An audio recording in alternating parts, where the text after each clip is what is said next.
Good morning dear students, I hope you are fit and fine. देखिए आज हमारा topic रहेगा संज्ञा। संज्ञा करने से पहले आपको क्या पता होना चाहिए? विकारी और अविकारी शब्द। विकारी और अविकारी शब्द। देखिए विकार का मतलब क्या होता है? चेंज होना, यानी कि जब लिंग वचन काल या क्रिया के आधार पर किसी भी शब्द में चेंज हो जाता है तो वो क्या बन जाता है? विकारी। और जब चेंज नहीं होगा तो क्या कहलाएगा? अविकारी।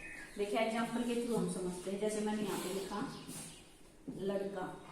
लड़का से आप क्या बना सकते हो? लड़की, लड़के, लड़कपन। यानी कि जो लिंग वचन काल और क्रिया के आधार पर चेंज हो जाएंगे वो क्या हो जाएंगे? हमारे विकारी शब्द। और जो चेंज नहीं होंगे वो क्या हो जाएंगे? अविकारी शब्द। देखिए जैसे मैं बोलती हूँ आपको कि लड़का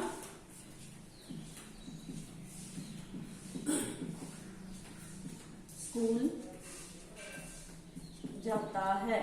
लड़का स्कूल जाता है। या फिर आप लिख सकते हो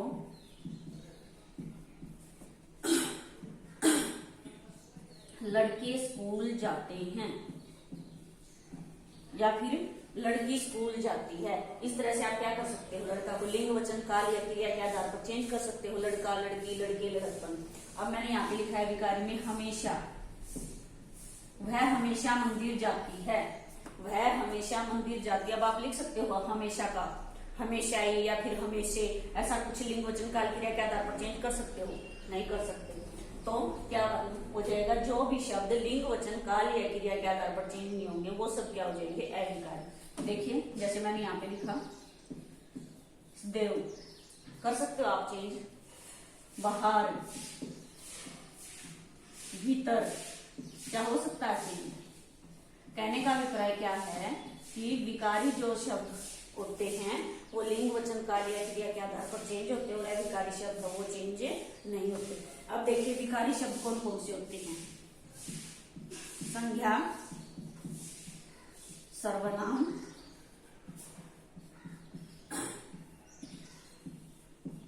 विशेषण और क्रिया। ये 4 हो जाएंगे। सबसे पहले आज हम क्या करेंगे? संज्ञा।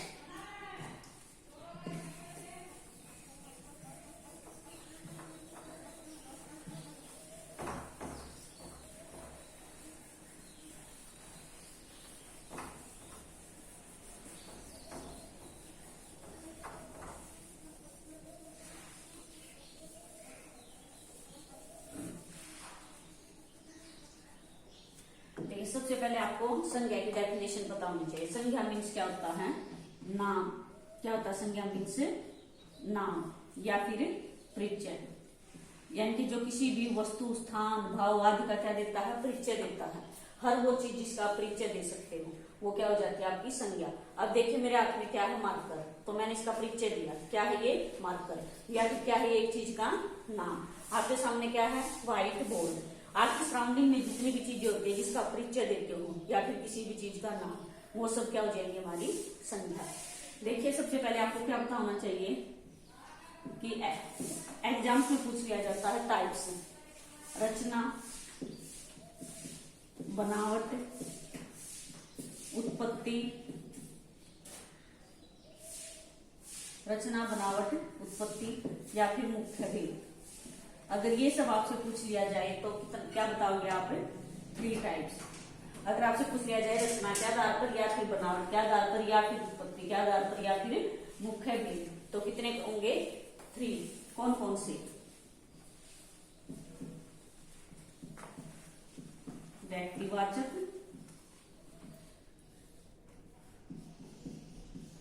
जातिवाचक, और थर्ड क्या हो जाएगा? भाववाचक।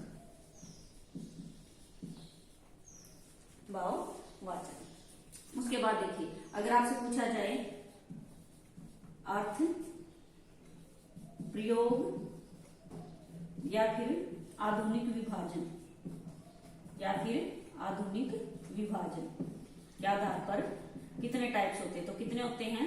5। देखिए आधुनिक विभाजन, पहले हम 3 ही टाइप्स पढ़ते थे। कौन कौन से? व्यक्तिवाचक, जातिवाचक और भाववाचक। अब आधुनिक विभाजन के आधार पर या फिर अर्थ या प्रयोग के आधार पर पूछे तो क्या हो जाएंगे? फाइव। फाइव कैसे हुए? जो जातिवाचक संज्ञा है इसी के 2 पार्ट्स बना दिए गए हैं। जो जातिवाचक संज्ञा है इसी के 2 पार्ट्स बना दिए गए हैं। कौन कौन से? समुदायवाचक और कौन सा हो जाएगा? द्रव्यवाचक, जिसको आप मटेरियल नाउन और कलेक्टिव नाउन भी बोलते हो।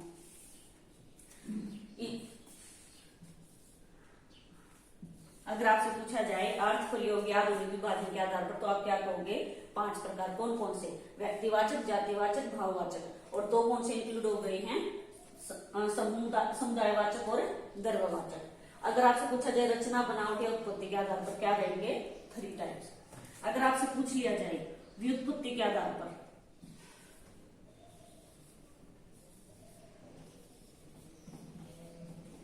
व्युत्पत्ति के आधार पर अगर आपसे पूछा जाए तो कितने हो जाएंगे? 3। ये कौन से रहेंगे? व्यक्तिवाचक, गणनीय और अगणनीय।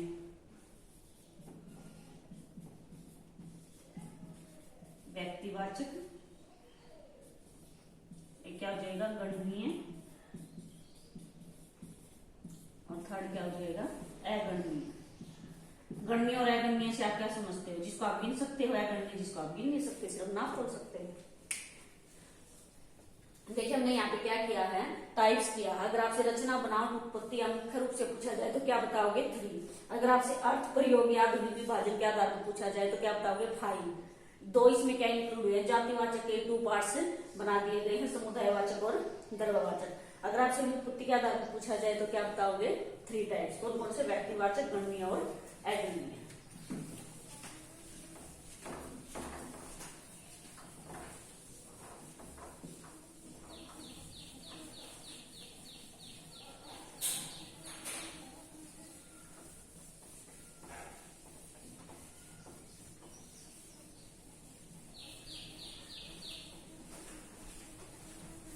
और हाँ, एक बात और याद रखना, अगर आपसे कुल प्रकार पूछा जाए तब भी आप क्या बताओगे? 5 प्रकार बताओगे। व्यक्तिवाचक, जातिवाचक, भाववाचक, समूहवाचक एंड द्रव्यवाचक। उसके बाद हम देखिए व्यक्तिवाचक और जातिवाचक में डिफरेंस को क्लियर करते हैं।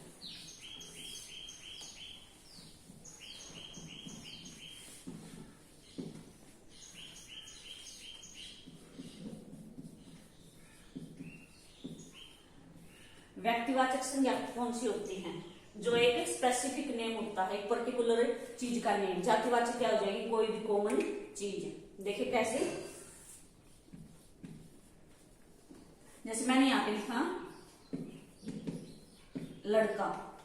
अब लड़का आप देखिए, आपको पता है कि हम किस लड़के की बात कर रहे हैं? नहीं पता। अगर मैंने यहाँ पे नाम दे दिया है मंजीत, तो अब हम क्या कर रहे हैं? एक स्पेसिफिक बंदे की बात कर रहे हैं। किसकी बात कर रहे हैं? एक स्पेसिफिक बंदे की। नाम तो कई हो सकते हैं, लेकिन अगर नॉर्मली देखेंगे तो हम क्या कर रहे हैं? यहाँ पे एक पर्टिकुलर उसी बंदे की बात कर रहे हैं, मंजीत की। अब मैंने यहाँ पे लिख दिया नदी। हमें नहीं पता हम किस नदी की बात कर रहे हैं। अगर मैं आपको बोलती हूँ गंगा, यमुना, सरस्वती, तो पता लगा कि किस नदी की बात हो रही है। एक स्पेसिफिक, एक पर्टिकुलर चीज है, तो क्या हो जाएगा? व्यक्तिवाचक संज्ञा। अब मैंने यहाँ पे लिख दिया पर्वत। हमें नहीं पता किस पर्वत की बात हो रही है। अगर मैंने यहाँ पे लिखा हिमालय, तो आप समझ जाओगे क्या हो जाएगा? व्यक्तिवाचक संज्ञा। और देखिए अगर मैंने यहाँ पे लिख दिया शहर, हमें नहीं पता किस शहर की बात हो रही है। अगर मैंने यहाँ पे लिख दिया पानीपत, सोनीपत, पानीपत, सोनीपत, तो क्या हो जाएगा? व्यक्तिवाचक संज्ञा। एक तो आपको क्या पता होना चाहिए? व्यक्तिवाचक और जातिवाचक संज्ञा में डिफरेंस। कैसे पहचानोगे आपके लिए व्यक्तिवाचक संज्ञा है या फिर जातिवाचक संज्ञा है? और दूसरा आपको क्या ध्यान रखना है, जब हम वाक्य में प्रयोग करते हैं तो व्यक्तिवाचक संज्ञा का मतलब कुछ और हो जाता है और जातिवाचक संज्ञा का मतलब कुछ और बन जाता है। जैसे मैंने यहाँ पे लिखा जयचंद। क्या लिखा? जयचंद। अब जयचंद क्या है? यहाँ पे व्यक्तिवाचक संज्ञा, किसी का नाम है। क्या है? व्यक्तिवाचक संज्ञा। अगर इसी को मैं वाक्य में प्रयोग कर देती हूँ, कैसे? हमारे यहाँ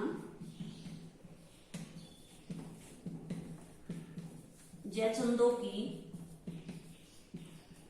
कमी नहीं है, हमारे यहाँ जयचंदों की कमी नहीं है। अब देखिए, हमें नहीं पता किस जयचंद की बात हो रही है। अब बहुत सारे भी जयचंद हो सकते हैं, एक भी हो सकता है, दो भी हो सकता है, हमें नहीं पता कि किस जयचंद की बात हो रही है। अब जब वाक्य में प्रयोग हुआ जयचंद, तो क्या हो गया, ये जातिवाचक संज्ञा। क्या बन जाएगा, जातिवाचक संज्ञा। देखिए, एक बात आप क्या याद रखोगे इसमें कि व्यक्तिवाचक संज्ञा है जो हमेशा क्या कैसे यूज होगी, एक वचन के रूप में।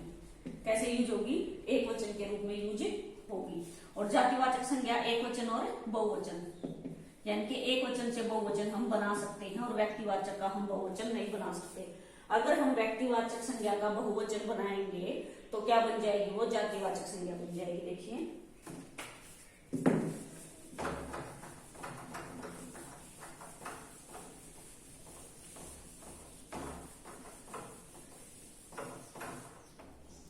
मैंने क्या बताया आपको, अगर व्यक्तिवाचक संज्ञा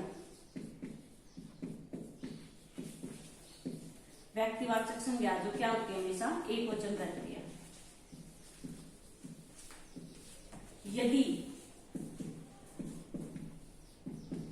यदि व्यक्तिवाचक है जो, उसको आप क्या कर रहे हो, ये क्या होता है, चेंज का सिंबल, उसको आप क्या कर रहे हो, चेंज कर रहे हो किसमें, बहुवचन में।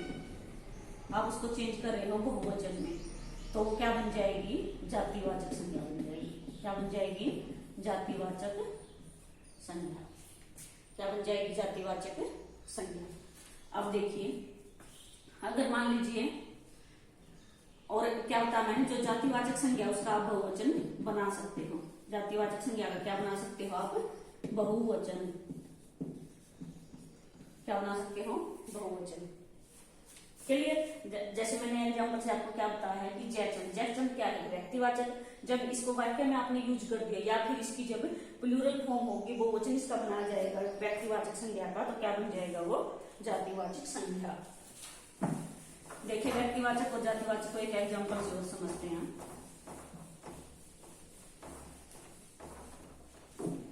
मैंने यहाँ पे लिखा,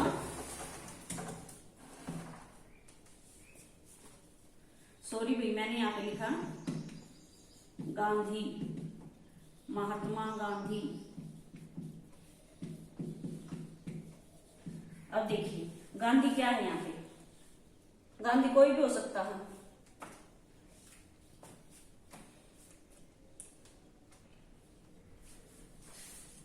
गांधी क्या है, गांधी कोई भी हो सकता है।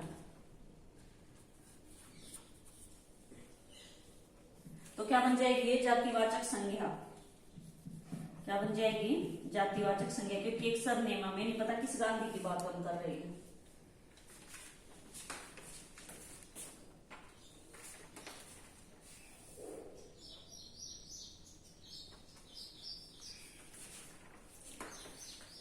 अब उसके बाद देखिए, महात्मा गांधी एक स्पेसिफिक बंदे का नेम है, तो ये क्या हो जाएगा, व्यक्तिवाचक संज्ञा। क्या बन जाएगा, व्यक्तिवाचक संज्ञा। अब मैंने यहाँ पे लिखा, गांधी हमारे राष्ट्रपिता थे। गांधी हमारे राष्ट्रपिता थे। अब देखिए, अब आप कहोगे कि गांधी, अब यहाँ पे क्या बन गया, गांधी अब यहाँ पे आपका व्यक्तिवाचक। क्या है, व्यक्तिवाचक। क्या है, व्यक्तिवाचक। अब आप कहोगे कि यहाँ पे क्या था, गांधी जातिवाचक, यहाँ पे व्यक्तिवाचक। कैसे पता चलेगा आपको कि गांधी हमारे राष्ट्रपिता थे। देखिए, इस शब्द से आपको पता लग जाएगा कि जो राष्ट्रपिता है वो कौन थे, महात्मा गांधी थे। तो आप अब क्या बन जाएगा, ये व्यक्तिवाचक संज्ञा। क्लियर। आई होप आप सभी को क्लियर हो गया होगा।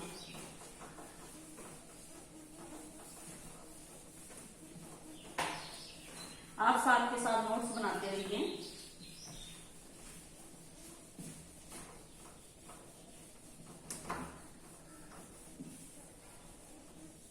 और एक बात और आप क्या याद रखोगे, व्यक्तिवाचक और जातिवाचक में क्या याद रखोगे, जो व्यक्तिवाचक संज्ञा है और जातिवाचक संज्ञा, क्या ध्यान रखोगे कि व्यक्तिवाचक में जितनी भी प्रकृति के नियम होते हैं क्या होते हैं, प्रकृति के नाम जो होते हैं, जैसे कैसे, बारिश, बारिश, तूफान, आंधी, आंधी, तूफान, ओलावृष्टि, इस तरह से जितने प्रकृति के नाम होते हैं वो क्या हो जाएंगे, सभी व्यक्तिवाचक संज्ञा में आ जाएंगे। और प्रकृति की घटनाएं, सॉरी भाई, प्रकृति के नाम, सॉरी, प्रकृति के नाम जैसे पृथ्वी, जैसे पृथ्वी, चांद, सूरज, इस तरीके से जितने भी नाम हो वो क्या हो जाएंगे, व्यक्तिवाचक संज्ञा। और जो प्रकृति की घटनाएं हैं, प्रकृति की जो घटनाएं हैं, कैसे, आंधी, तूफान, बारिश, ये सब क्या हो जाएंगे, जातिवाचक में आ जाएंगे। क्या हो जाएंगे, ये सभी जातिवाचक में। और एक जितने भी पेड़, पशु, फल, वो सभी किसके अंदर आ जाएंगे, जातिवाचक संज्ञा के अंदर।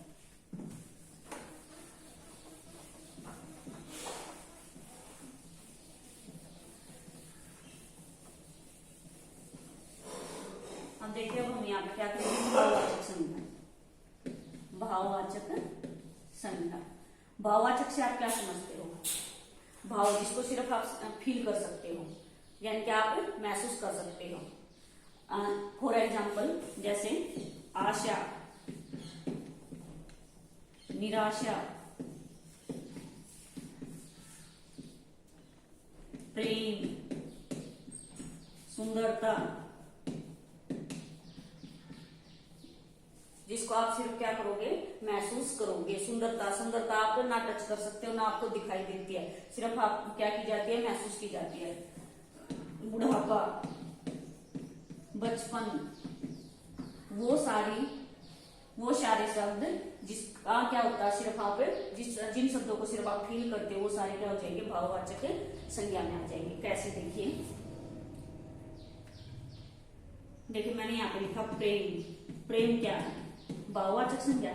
सेम इसमें भी क्या हो जाएगा, जब आप वाक्य में यूज करते हो तो कुछ और भाव बन जाता है, जब आप एक शब्द के रूप में यूज करते हो तो कुछ और मीनिंग निकलता है। देखिए प्रेम अब क्या है, यहाँ पे भाववाचक संज्ञा। अब मैंने यहाँ पे लिखा प्रेम कक्षा में प्रथम आया। अब आप बताओगे, अब यहाँ पे प्रेम क्या हो जाएगा, प्रेम अब क्या है, स्पेसिफिक स्टूडेंट्स का नेम है। क्या है, स्पेसिफिक स्टूडेंट का नेम है। तो प्रेम अब यहाँ पे क्या बन गया, व्यक्तिवाचक संज्ञा। क्या बन गया, व्यक्तिवाचक संज्ञा। अब देखिए आशा, आशा क्या है यहाँ पे, भाववाचक संज्ञा। अब मैं आपको बोलती हूँ कि आशा अच्छी लड़की है, तो अब आशा क्या बन जाएगा, व्यक्तिवाचक संज्ञा। इसी तरीके से भाववाचक संज्ञा में क्या होता है, अगर भाववाचक संज्ञा का आप क्या करते हो, बहुवचन बनाते हो। क्या बनाते हो, बहुवचन, तो वो क्या बन जाएगा, जातिवाचक संज्ञा। क्या बन जाएगा, जातिवाचक संज्ञा। देखिए कैसे,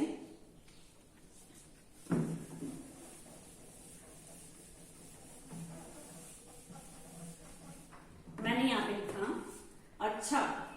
अच्छा क्या है, विशेषण। अच्छा क्या है, विशेषण। अब मैंने यहाँ पे लिखा